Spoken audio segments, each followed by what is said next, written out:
Ever notice you spend more money when you're broke? You buy things you don't need, upgrade subscriptions, treat yourself constantly. Here's what's actually happening: shame makes you spend. Research shows people with money stress unconsciously overspend by up to 40% trying to feel in control. But the real cost isn't the purchases themselves, it's that this cycle keeps you broke longer. In the next few minutes, I'll show you exactly why your brain does this and the one shift that breaks the pattern. Let's get into it. People with empty bank accounts don't spend less. They spend more. A study from the Journal of Consumer Research found that low financial self-worth triggers what researchers call compensatory spending, buying things to feel worthy when your balance says you're not. Here's what that looks like in real numbers. People with low financial confidence spend 23% more on status items each month. They're twice as likely to impulse buy after checking their balance. They spend $340 more monthly on visible goods like clothes and tech. The University of Michigan found shame activates the same brain region as physical pain. Your mind finds relief. Shopping provides it. Here's what I want you to do right now. Look at your actual bank balance. Don't estimate, look. Write that number down. That's your shame number. This video is about why that number makes you spend more, not less. Your brain treats a low balance like a threat, so it shops its way out of the feeling. That sounds bad. What I'm about to show you next is the exact moment it happens. Remember how we said broke people spend more? Here's the part nobody talks about. They often don't know they're doing it. A study from the Financial Health Network found that people who avoid checking their balances spend 31% more than people with full visibility. Not 5%. Not 10%. 31. The National Foundation for Credit Counseling tracked this shame cycle over time. Month 1 of avoidance, spending creeps up 8%. By month 6, it's up 19%. By month 12, 31%. Why? Because not knowing feels better than knowing. So you avoid the app. You skip the statement. You swipe anyway.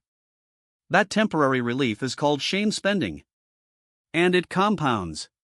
Cambridge researchers found shame spenders carry 2.4 times more hidden debt than track spenders after 3 years. The less you look, the worse it gets. The worse it gets, the less you look. That loop is the trap.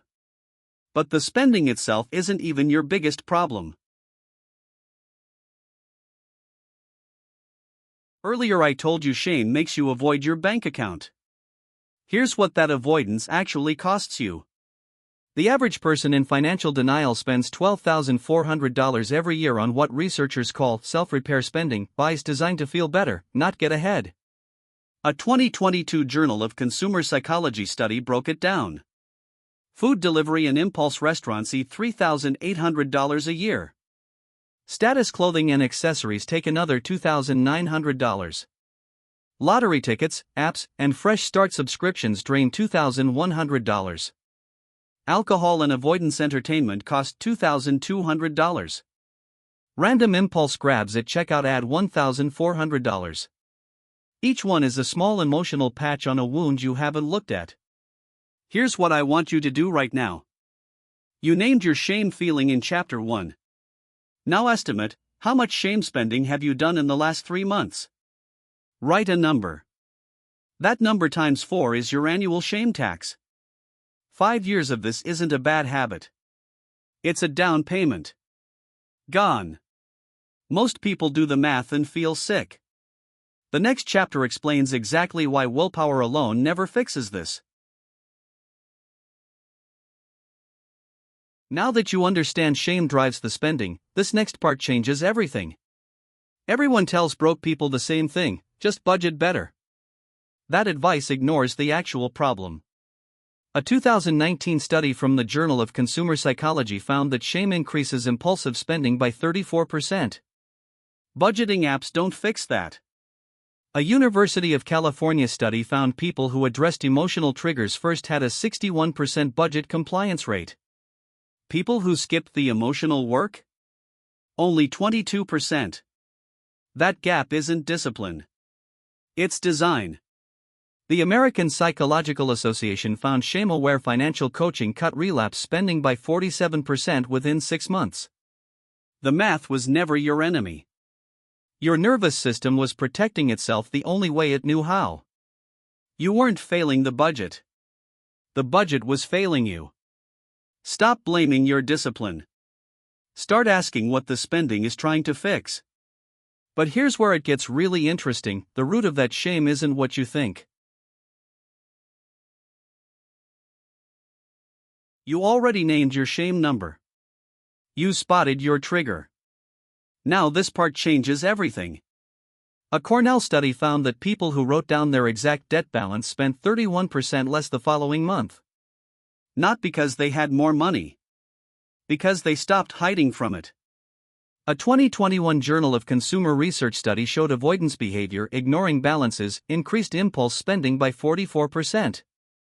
Dr. Babel's financial transparency research found that people who shared their debt with one trusted person cut shame spending by 67% within 90 days.